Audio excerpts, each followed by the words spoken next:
Can anyone beat the Bills? It's the AFC East preview from the Shots and Tanier NFL podcast from FTN Fantasy for August 7th, 2025. I am Aaron Schatz. You know me as the DVOA guy from FTN Fantasy. He is Mike Tanier in the middle. You know him from his Substack, The Too Deep Zone, at miketanier.substack.com. But before we get into the AFC East, we have a special guest to revisit one of our other divisions, and that is Drew Magary from the Defector and the San Francisco Chronicle and a number of other places. He's all over the place. That's right. He's a Minnesota Vikings fan. I am. And wants to talk to us a little bit about our very mediocre Minnesota Vikings projection for this year. Yeah, that's right. I'm here to beat up Tanier with my keyboard and with my microphone and make him feel the pain, because he wrote that preview, and I could tell when I was reading it, it was clearly written by an Eagles fan. All right, like Tanier, you usually could have just written 38-7 over and over and over again, and I would have known. All right, it would have been essentially the same copy. But you know what I'm going to do? I'm going to go point by point through some of the reasons you guys are down on the Vikings this year. Oh, all right.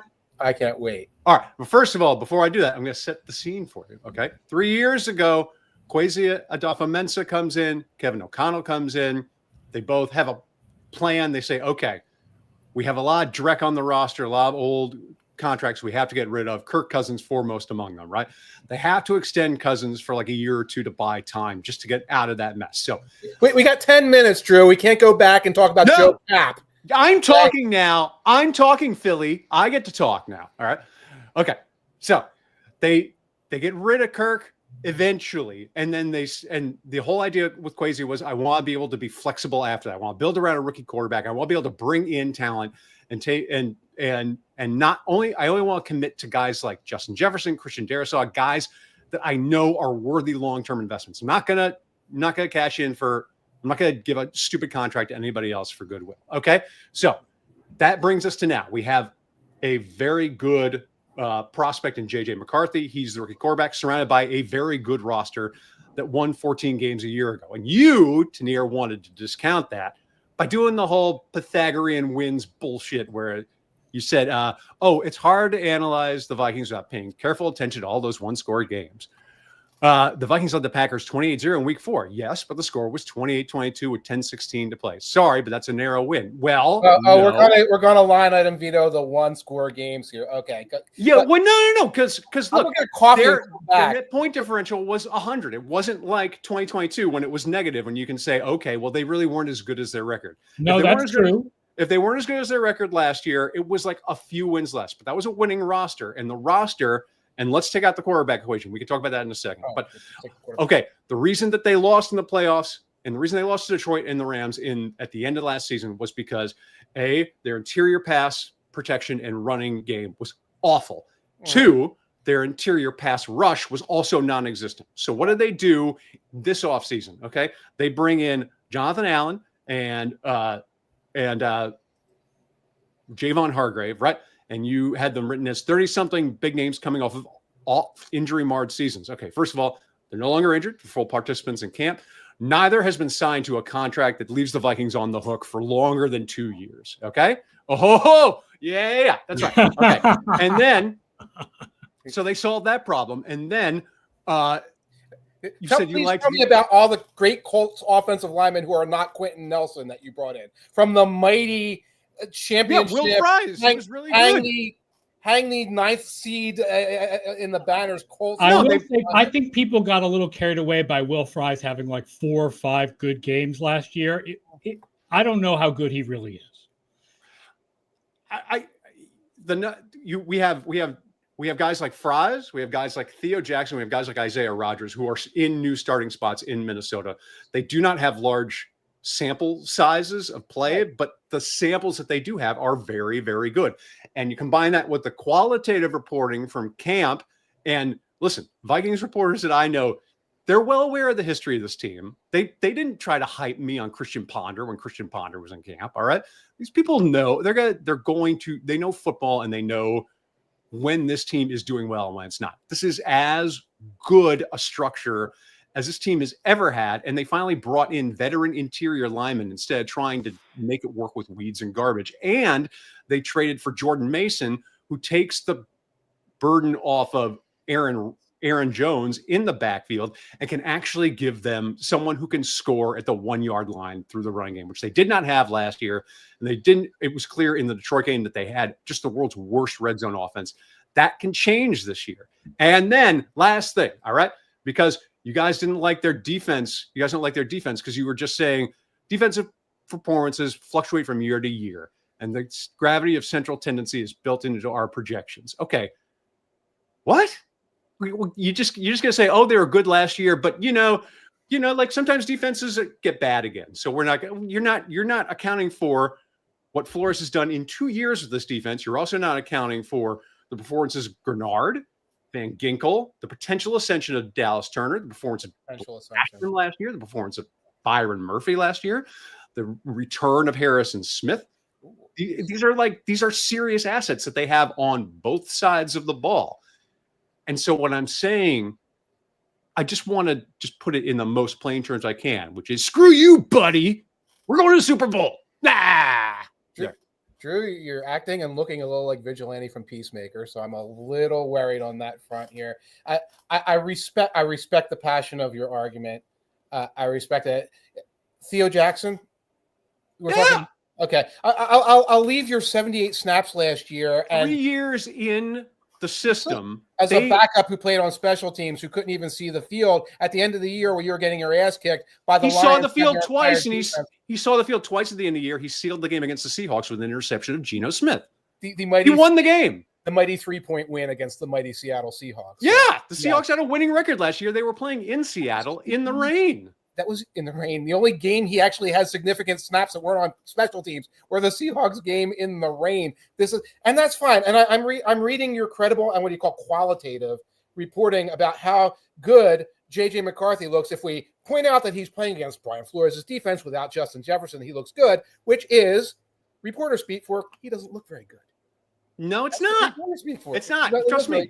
If they said he sucked, they would tell me. Like when Kellen Mond came into Vikings camp and couldn't play worth a lick, the reporters knew it like within an hour, and they said it. I grant you, I am certain that he's better than Kellen Mond. He is. And listen, he's Cookus. Yeah.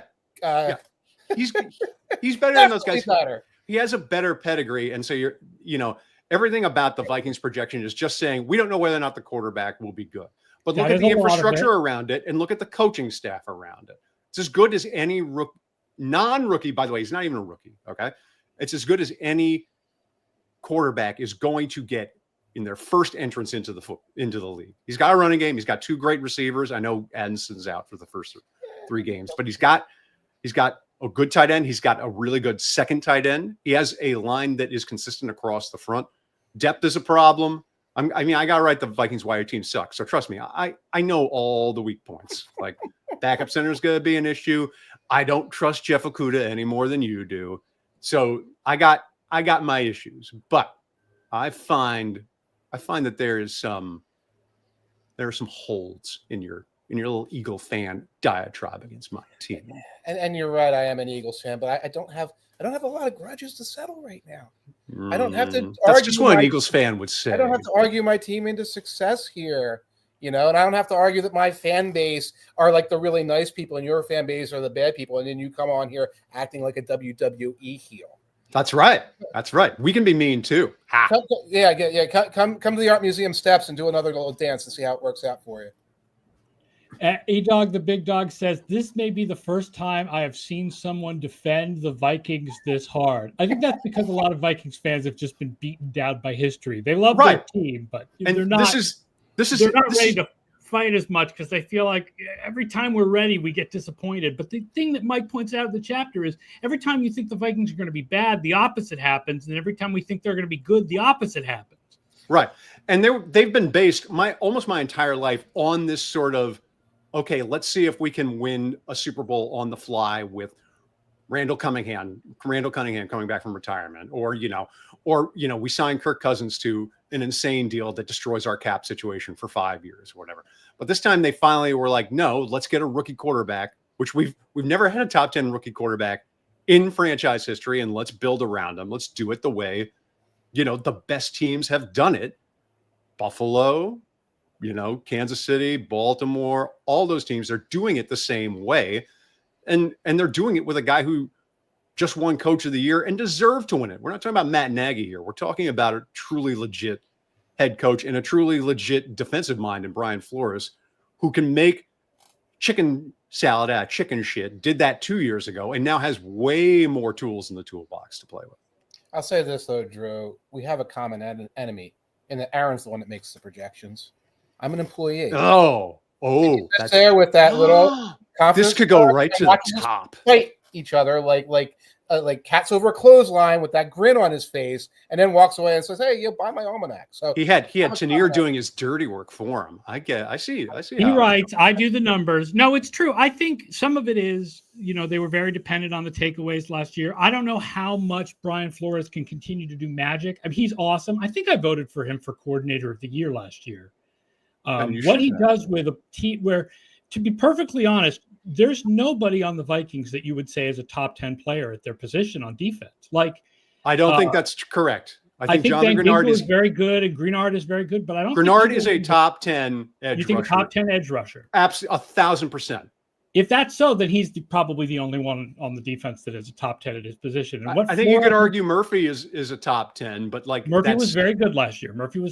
And I would argue Cashman is a top 10 linebacker. What Flores has been able to do with those guys is really remarkable. Given the inconsistency of turnovers, I don't know if it runs out a little bit. And then the other part is, the schedule, which that whole division has really hard schedules. They're not all going with 13 wins again this year. No, I don't expect that either. I can see a 10-win team because of the schedule. But again, there's a reason that fans like me are confident and excited in ways that we just have not been before. I agree with you that the management is doing it the right way, which is the most positive. The most positive thing you can say about an NFL team is the management is doing it the right way. And the second most positive thing you can say is there's a young quarterback. So you've got both of those. And I hope I'm wrong for fantasy purposes because I own JJ McCarthy in the 2 dynasty leagues I'm in. So go JJ McCarthy. I'm very much rooting for the guy. Don't start him the first month. They're going to run the Greg Roman offense for a month before they actually take the training wheels off the kid. Well, the Addison suspension probably has something to do with that. Right. Because the options are Jalen Naylor, who's got hands problems. And then otherwise they're going to Rondale Moore, or they're going to a rookie in Ty Felton, or they got to hit the open market. And Keenan Allen just got signed, and that was kind of the best option, but everybody else out there is pretty much washed. So what's left of Amari Cooper, I guess. Yeah, you're gonna get a lot of 12 personnel in your monitors for September, and I'm okay with that because that's pretty much the offense that JJ McCarthy ran at Michigan, and he ran it quite well. You seem to be really undermining your earlier heat here when you talk about we got to go out there in training wheel mode for the first half of the season. And yeah, but it's against Atlanta and against Chicago. Chicago doesn't have their shit together. We can beat Chicago that Monday night and not play a perfect game because Caleb Williams is a big baby who has to go against a big boy defense and he's going to suck ass. So I'm all right with that. They're going to win by a 54-yard field goal at the last second. Yeah. As long as we're laying down the gauntlet on quarterbacks from last year's draft, I will be talking about Drake Maye in a few minutes. So. He's really good. Kevin O'Connell wanted him for a very good reason. He's awesome. All right, man. Thank you for coming on and stating your point. We do appreciate hearing the alternative viewpoints. It was my pleasure. You guys are the best. I relied so heavily on the almanac for why your team sucks over at Defector. And of course, Tanir's been writing a few of the previews himself and has done a really brilliant job. So if you're not a subscriber to the Defector, not only is Why Your Team Sucks awesome, but Mike has been writing some of them. So between Drew and Mike, they're all pretty funny. Not to mention between what people send in about their own favorite. Yeah, that's why that's really, people read it for the letters. They don't even read it for us. But you guys are great. And thank you guys so much for having me on. All right, man. Thanks for coming on with us. See you, brothers. Later. All right, now we're bringing on Alex Blickle, and we're going to talk about the AFC East. What's this deal? What's he pissed about? What's his issue? What are you mad at? You know what I'm pissed about, Mike? That you didn't break out into a Foles chant there when we were talking about Clark. I don't think he's pissed about much. I mean, to be honest, because this is a division that's not hard to talk about. We have some interesting, specific things to talk about, like with the Dolphins, but this is the Bills division. The Bills win in 72% of the simulations. That's the highest of any team to win their division in all of our simulations. Easy schedule for this division. The Bills is 27th, the Dolphins 25th, the Patriots 29th, the Jets 19th, mostly because they have to play the Bills. They don't get to play the Jets because they are the Jets. Let's talk about the Bills first because they are so super favorites. They actually didn't lose much this offseason, which is a little bit of a surprise. I mean, the corpse of Amari Cooper and Mac Hollins is useful, and a couple of cornerbacks and old Von Miller. They've brought in a good amount. Joey Bosa, my man Michael Hoyt, defensive tackles, wide receivers, the first-round cornerbacks, Maxwell Hairston, Tre'Davious White, who I don't know what he has left. I mean, what could go wrong for this team other than Josh Allen gets hurt? Pretty much just Josh Allen gets hurt. Nothing. That's it. And what could go wrong is that they stumble in at 11 wins, not 14 wins or something like that, where they have some trip and fall games along the way. The Patriots wind up being spunkier. But I will not hear any, they're not going to win the division arguments that aren't simply, it's like, well, lightning strikes Josh Allen. I don't know another way of expressing it. I will point out, Thordain says, I watched the first episode of Hard Knocks last night, and boy, NFL Films had a real clear Josh Allen equals the modern Jesus Christ vibe. I have not watched it yet, but I do understand that. I guess Haley Stanfield plays the role of Mary Magdalene. That's great casting. That's it brilliant. Would be amazing. I mean, listen, we just had Drew on talking about the Vikings. Like the Vikings, the Bills, the Lions, like these teams, you want to see one of them win the stupid Super Bowl, for crying out loud. Like you want to see one of these fan bases get the chip. And the Bills are certainly the most likely to do it. I mean, I think the Bills' biggest problem isn't winning the division. It's that if the Chiefs falter, the Ravens and the Bills both can't get there. But the fact that the Bills host the Ravens in week 1 and hopefully get a step up on that home field advantage is a big deal. Definitely. I also think has a relative weakness. No team is perfect, and that's what their weakness is. And right now, Shakir is hurt. One of the other major receivers is hurt. I'm drawing a blank. And of course, Cook, I don't know if he returned today or not. Yeah, he was supposed to get back to camp today. I think Palmer was hurt for a while. I heard he was. They expected him back, but they expect everybody to practice. That's the way McDermott phrased it. But again, it's August 6th. I'm not looking at that receiving corps saying, well, this is so riddled with injuries, they're not going to have a solution. But yeah, that's a potential weakness. I guess depth at running back could be a potential weakness. I think they have the deepest. Davis is good. Ray Davis is good. The backup. Davis is fine. Yeah, no, you mentioned it. I hear Trey White has been playing very well, that he's rejuvenated back there for whatever that's worth. If he can't go, if the Hairston kid, he has injuries, he has legal issues, etc. If he pulls it together, I had a high draft grade on him. Not a lot there to talk about until, January 20th or whatever. E-Dog the Big Dog says, could McDermott be part of the reason the Bills can't get to the big game? He's one of the hardest coaches to judge. He is actually quite aggressive in the regular season and seems to get more conservative in the playoffs. It's interesting. And I mean, you judge the fact that this team gets to 14, 15, 13 wins every year. I think that says a lot there. But I don't know if he's maximizing things in the playoffs or if it's like, the fourth down call or something like that, if that's really what we were talking about. I mean, again, it's the kind of thing where if Kincaid catches that ball last year, that game goes on, who knows what happens. And, playoff games turn on little things like that so often. Right. You make it on or if the first down was ruled a first down, things like that. Yeah, there you go. Let's talk more about Miami, which is not assured to win the division. Sort of an interesting team, I think, has a very small range of possibilities. They seem very average to me. And Alex wrote in the chapter about the idea that people might be figuring out Mike McDaniel's offense. Talk a little bit about that. Yeah, it's a hard concept to quantify, but I think we did a pretty good job of doing it. And so essentially where we started was, well, what does this Miami offense do that's unique around the league? And the answer is they use a ton of pre-snap motion. They're first in each of the last 2 seasons in both pass attempts with motion and rush attempts with motion. Now, in 2023, this was a team when they did not use motion, they were about the 20th most effective rushing attack. When they did use motion, they were so much better than everybody else. They still ended up at the end of the season first in EPA per rush. They were first in adjusted line yards even when using motion, and their explosive rushing game was the key to everything. Mostert and Achane were 1 and 2 in explosive rushing yards with motion, and both of them were well clear of third. Like, they were just so much better than everybody else at producing explosive runs, and it was because of their motion usage.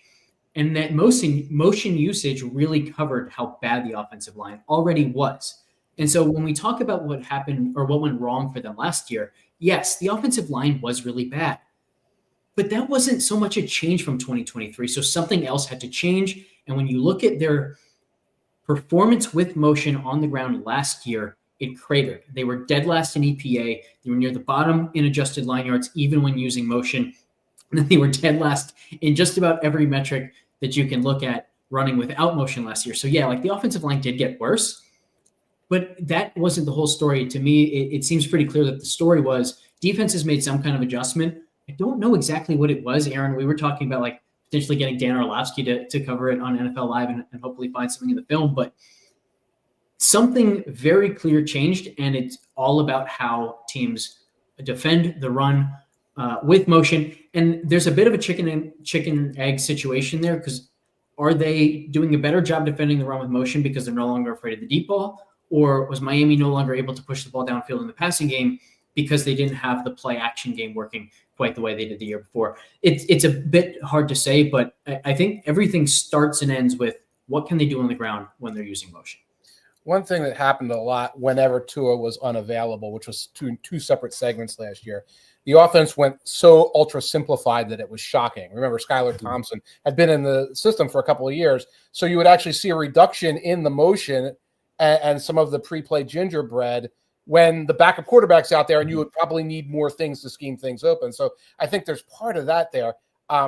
There is, but even when you isolate for just the weeks that Tua was playing, okay, this holds. This isn't a Tua in versus Tua out split. This is, even when Tua was on the field, this existed to the same extent. And they tried to improve the offensive line this offseason. They picked up the veteran James Daniels and then a second-round pick named Jonas Savaianea.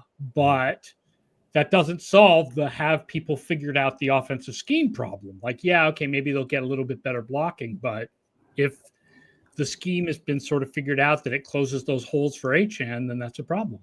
Well, and they lost Armstead. So I think what you can argue for the offensive line is that they're more structured this year, where at least like last year, on any given play, any part of the line could have broken down. Weakness, left guard, right tackle. At least this year, you can pretty confidently say the interior should be pretty solid. And so you just have to give help to the tackles, whether in the run game or in the passing game. So I think that part helps them. But yeah, I mean, by all means, like if you're hoping that the offensive line is improved enough that that Tua doesn't have to lead the league once again in time to throw at being the quickest to throw in the league by a wide margin, just as he's been in the last 3 years, you don't want to see a weakness at both tackle positions for that to happen. So it's hard to come up with a really optimistic case for this Miami offense. The other thing is the defense, where they're getting pass rushers back from injury, but my God, the secondary blows. It's a mess. They've had multiple injuries since getting rid of Jalen Ramsey. Guys like Artie Burns and Kai who was penciled in as a starter. I don't know who their starting cornerbacks are supposed to be right now. They picked up the TSA risk that the Patriots got rid of a couple of years ago. Jack Jones and then Mike Hilton, the nickels, good nickel veteran. But yeah, like Storm Duck. What's going on here, man? I mean, we were talking about the Miami corners and the lack of depth being an issue even before Ramsey was traded. Right. Then he was traded. And then they had injuries. So it's going to be a really, really, really tough time in the secondary. I think this defense is very reminiscent to me of the Giants defense, except I don't think the pass rush will be as good, and the secondary might be worse. So it's like they're as dependent on a good pass rush as the Giants, except they're probably not going to have it as good as New York does. This team is falling apart. No one wants to play for them, guys. I think we're missing the big picture here. Yeah, there is sort of, one of those big overriding stories that stats projections can't pick up, which is, are we just folding tents here? Yeah, the Tyreek Hill, now he's injured and he was being late for practices and he's sniping at Tua and Tua is sniping back publicly. And McDaniel's out there sort of shrugging his shoulders and acting like a weirdo. And the secondary, everyone's injured. And they traded away Jonnu Smith and they brought in Waller, and Waller got injured immediately, almost as if he was getting a job for the health benefits, that sort of thing.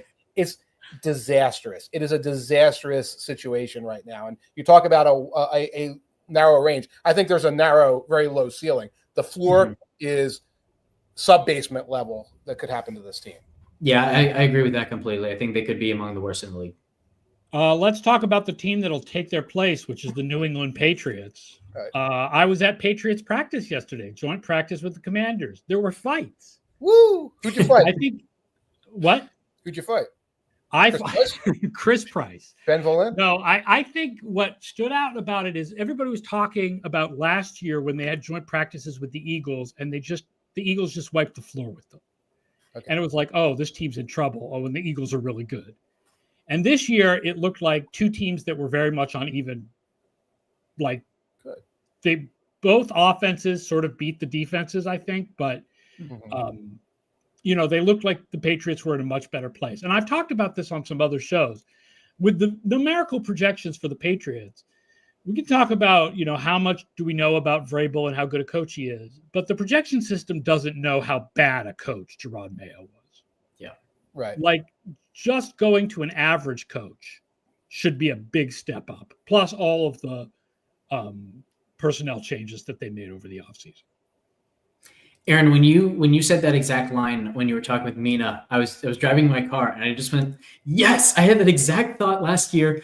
I can't remember what week it was, but there was a week where I used one of the Patriots receivers. I think it was Kayshon Boutte in DFS, and like in the second quarter, I just thought to myself, I can't use Patriots anymore this year. I gotta get them off because Mayo is just ruining every opportunity they have. And Alex Van Pelt too, not good. Right. Just not a good offensive coordinator. Yeah. I think there was very much we're just in survival mode a lot of last season. I don't think Mayo helped. I don't think Van Pelt helped. But especially before you brought in May, it was like this offensive line is full of third stringers. And even when May gets in there, it's still full of third stringers. That's like, what can we do to survive this week? And the results weren't pretty. Yeah. Four new starting offensive linemen this year. The third-round rookie, Jared Wilson, has basically won the left guard job already. So we can talk about whether Garrett Bradbury is any good and center. And we can talk about Will Campbell and can he play left tackle and the whole arm length thing. But they knew what the problem was, and they did try to address it. I mean, 4 new offensive linemen. Right. Yeah, and they also have both an offensive coordinator and now a receiving core. The kind of the strength and what they want to do is get rid of the ball quickly and get open quickly. And so even if the offensive line is bad, they're at least now set up where May has answers beyond run for your life. Yeah, Chris Price said to me yesterday, he thinks Pop Douglas is going to be huge in fantasy this year because that's the slot receiver that they want to get the ball out very fast to. Mm-hmm. And there's not like doing that. I've got a lot of Pop Douglas deep here. I'm very comfortable with the Patriots' second place in this division, but how high should we comfortably go? I'm not the Vegas over-under is 8.5, and I'm a little bit under that. That's right on the line. I'm more like a 8. Yeah, that's right on the line. But I don't know, maybe an exact order prop or something like that. If you want to do Bills, actually, I don't know if I put the Jets below the Dolphins at this point, so I don't know about that kind of prop. Yeah. So what about the Jets? Or as I keep saying, stop trying to make Fields happen. It's not going to happen. Obviously a lot of new guys, new safeties. Brandon Stevens, who wasn't good in Baltimore last year. It just doesn't feel. I mean, like, I know there's a new head coach, and that always brings hope. But if it hasn't happened for Fields yet, I just don't feel like it's likely to happen this year. And as we talk about in the book, the offensive system that Tanner Engstrand is bringing from Detroit is totally wrong for Fields. So unless Engstrand is going to just do something completely different from what he learned in Detroit, they're going to have serious problems. Yeah, I think that's the biggest question because I'm actually on the side of I still think Fields can be good. And the main reason is because like I understand that the historical context is very doom and gloom for him, but he has outlier traits. And I also think that you can make the argument pretty easily that he's had an outlier bad circumstance to this point in his career. Just terrible coaching, bad offensive lines, and we don't know that that's necessarily going to be vastly improved here in New York, but I think it presents a case where he could be an outlier in the sense that, he struggled for this long to this degree and then figure it out. And so I'm hopeful.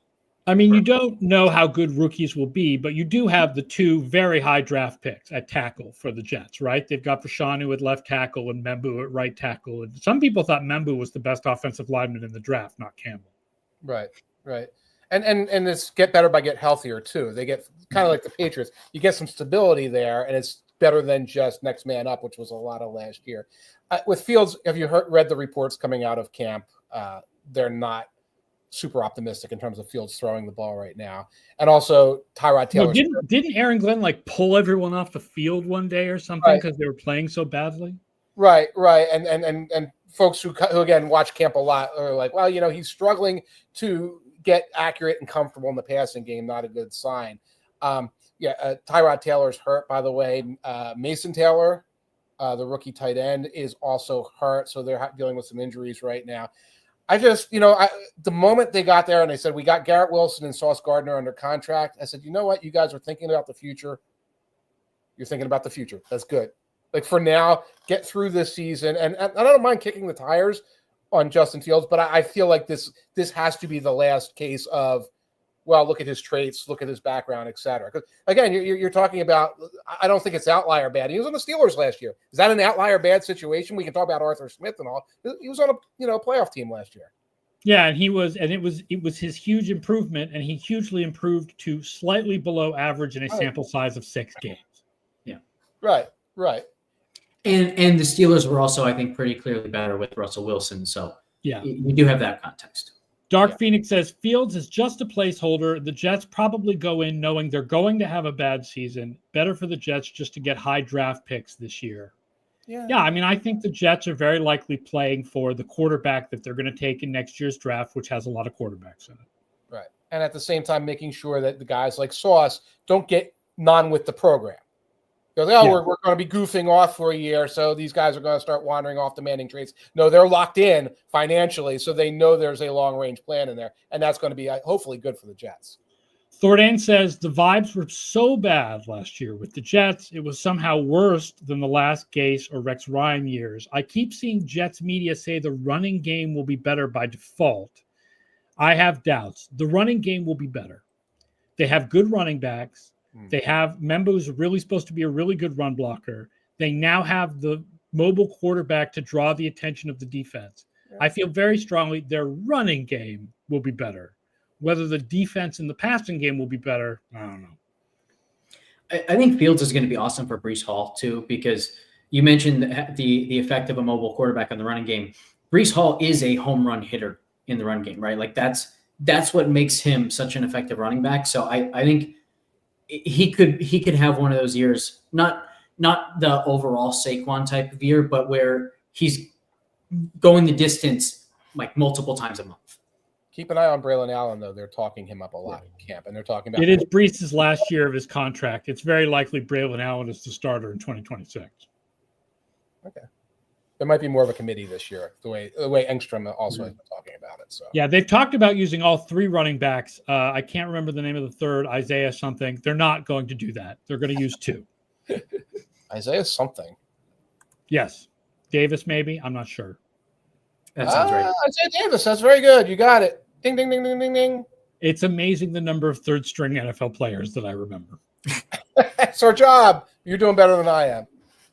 All right. Thank you, everybody, for watching our show today and listening to it live. And we kind of, did this division a little quick. But again, this doesn't seem like the kind of division where there's a lot of questions. Like the only real big question I have in this division is does Miami completely fall apart?